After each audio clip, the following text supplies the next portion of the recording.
दोस्तों, आज के हमारे आधुनिक विज्ञान ने कितनी तरक्की कर ली है, लेकिन अभी तक यह पता नहीं लगा पाया कि संसार को बनाया किसने है। संसार में मनुष्य कैसे आया और किस तरह इस दुनिया की धीरे धीरे रचना हुई है। यह सवाल हमेशा से हमारे मन में आता रहा है। दोस्तों नमस्कार, आप देख रहे हैं हिस्ट्री अगेन। दोस्तों, इसका उत्तर हमें कई धार्मिक पुस्तकें और हमारा आज का आधुनिक विज्ञान देने की कोशिश करता रहा है। लेकिन आखिर सच्चाई क्या है, चलिए जानते हैं। दोस्तों, इस वीडियो में बताई गई जानकारी इंटरनेट के माध्यम से दी गई है। हिस्ट्री अगेन इन सबका समर्थन नहीं करता है। इस वीडियो का उद्देश्य किसी के धार्मिक भावनाओं को ठेस पहुंचाना नहीं, बल्कि आपको जानकारी देना है। दोस्तों, हिंदू मान्यताओं के अनुसार हमारे संसार को ईश्वर ने ही बनाया है, लेकिन एक युग के बाद किस तरह से मनुष्य जाति का जन्म हुआ और कैसे इस जाति ने धरती पर अपने रहन सहन का तरीका बनाया, यह एक अहम सवाल है। लेकिन वह कौन था जो मानव जाति को इस संसार में लाया? इन सब बातों से ऊपर एक और सवाल यह है कि आखिरकार वह पहला मनुष्य कौन था, वह कहां से आया और उसे बनाने वाले यानी कि उसका रचयिता कौन था, उसका इस संसार में आना और किस समय पर आना, ये सभी कुछ ऐसे सवाल हैं जिनका जवाब हर मनुष्य जानना चाहता है, क्योंकि हमारा आधार केवल वही मनुष्य है जिसकी बदौलत इस विशाल जाति का जन्म हुआ। अगर हम हिंदू धर्म के पुराणों की बात माने तो सबसे पहले जन्म लेने वाला मनुष्य मनु था। लेकिन अगर हम बात करें पश्चिमी सभ्यता की, तो पश्चिमी सभ्यता के अनुसार एडम इस दुनिया में आने वाला पहला मानव था। इसके बाद ही मनुष्य जाति का आरंभ हुआ। लेकिन इन्हें बनाने वाला कौन था, यह भी एक अहम सवाल है। एक पौराणिक कथा के अनुसार मनु की रचना स्वयं भगवान ब्रह्मा ने की थी। कहा जाता है कि मानव संसार की रचना के लिए भगवान ब्रह्मा द्वारा 2 लोगों को बनाया गया था, एक पुरुष और एक स्त्री।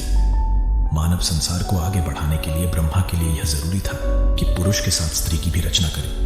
भगवान ब्रह्मा द्वारा बनाए गए पुरुष थे मनु और स्त्री थी शतरूपा। आज हमारी सांसारिक दुनिया में जितने भी लोग मौजूद हैं, ये सभी मनु से उत्पन्न हुए हैं। दूसरे शब्दों में कहें तो मानव संसार की रचना करने वाले भगवान ब्रह्मा ही हमारे आदि पूर्वज हैं और हम उनकी भविष्य की पीढ़ी हैं। संसार में आने वाला सबसे पहला इंसान मनु था, इसलिए इस जाति का नाम मानव पड़ गया, ऐसा हमारे धर्म ग्रंथ कहते हैं। संस्कृत में इसे मनुष्य कहा जाने लगा और अंग्रेजी भाषा में भी मिलते जुलते नाम मैन का प्रयोग हुआ है। ये सभी नाम पहले मनुष्य यानी मनु से ही जुड़े हुए हैं। पुराणों में दर्ज कथा के अनुसार एक समय था जब भगवान ब्रह्मा देवों, असुरों तथा पितरों का निर्माण करने के बाद काफी शक्तिहीन महसूस करने लगे थे। उन्हें समझ नहीं आ रहा था कि अब वे किस चीज की रचना करें जिसके बाद उनके मन तथा मस्तिष्क को कुछ शांति हासिल हो सके। एक बार ब्रह्मा जी अपने कुछ कार्यों में व्यस्त थे। अचानक उनके भीतर से एक काया उत्पन्न हुई और उनके सामने आकर खड़ी हो गई। उसे देख उन्हें बेहद अचंभा हो रहा था कि वह कोई मामूली नहीं बल्कि हूबहू वह उनके जैसी दिखने वाली परछाई थी। उस परछाई को देखकर तो भगवान ब्रह्मा समझ ना सके कि उनके साथ आखिर क्या हुआ है। यही मानव संसार का पहला मनुष्य था जिसे मनु के नाम से जाना जाता है। इस पौराणिक कथा से एक और सवाल मन में आता है कि हिंदू मान्यताओं में तो मनु ने जन्म लिया, लेकिन पश्चिमी सभ्यता के अनुसार पहला मानव कौन था? यदि बाइबल की बात करें तो जिस तरह से पौराणिक कथा में भगवान ब्रह्मा के शरीर से मनु ने जन्म लिया था, इसी तरह से बाइबल में भी ईश्वर के शरीर से एक परछाई ने जन्म लिया था। यह परछाई मनु की तरह ही ईश्वर की छाया थी और उन्हीं की तरह ही दिखती थी। बाइबल में परछाई यानी कि उस मनुष्य को एडम का नाम दिया गया। बाइबल में एडम के जन्म पर एक वाक्य में लिखा गया है, man was created in the image of his maker. इसका मतलब है कि भगवान की परछाई में मनुष्य ने जन्म लिया है। इन दोनों कथाओं से यह साबित होता है कि मनु ही वह पहला इंसान था जिसने मनुष्य के रूप में धरती पर जन्म लिया। मनुष्य के साथ इस सांसारिक दुनिया में भगवान ब्रह्मा द्वारा एक स्त्री शत्रुपा की रचना की गई थी। जहां पुराणों में वर्णित कथा के अनुसार शत्रुपा का जन्म हुआ था, वही बाइबल के अनुसार एडम के साथ ईश्वर द्वारा एम्बेला का जन्म हुआ था। इससे साबित होता है कि हिंदू इतिहास तथा पश्चिमी सभ्यता की बातें काफी हद तक समान हैं। लेकिन ऐसा नहीं है, अभी भी ऐसी कई बातें हैं जो दोनों सभ्यताओं को काफी भिन्न बनाती है। अब वह चाहे संस्कृति के संदर्भ में हो या मनु के जन्म के बारे में, दोनों में अंतर जरूर है। लेकिन कैसे, आइए जानने की कोशिश करते हैं। बाइबल में लिखी गई कहानी के अनुसार एडम का निर्माण खुद ईश्वर ने किया था, लेकिन दूसरी ओर मनु तो स्वयं भगवान ब्रह्मा के शरीर से काया बनकर उत्पन्न हुए थे। इन सभी तथ्यों में जहां पुराण तथा बाइबल में मनु और शत्रुपा के जन्म को लेकर कुछ असमानताएं देखी गई हैं, वहीं उनके जन्म के बाद की कुछ घटनाओं में समानताएं भी हैं।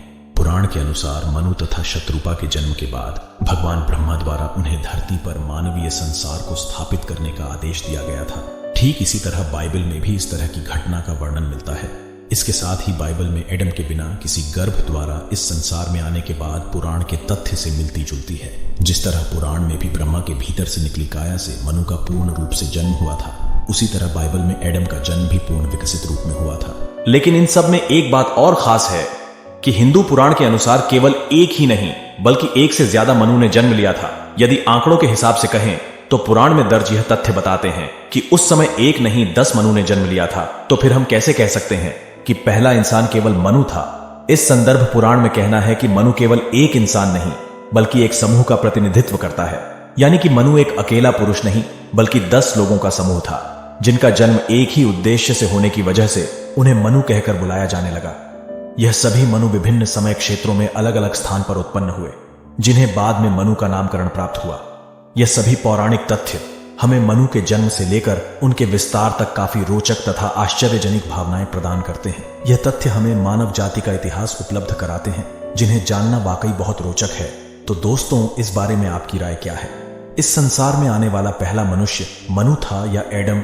आप अपने जवाब हमें कमेंट बॉक्स में लिख सकते हैं। आशा करता हूं आपको वीडियो पसंद आया होगा। अगर वीडियो पसंद आया है तो वीडियो को लाइक और शेयर करें और चैनल को सब्सक्राइब करना ना भूलें। मिलते हैं एक और वीडियो के साथ। जय हिंद।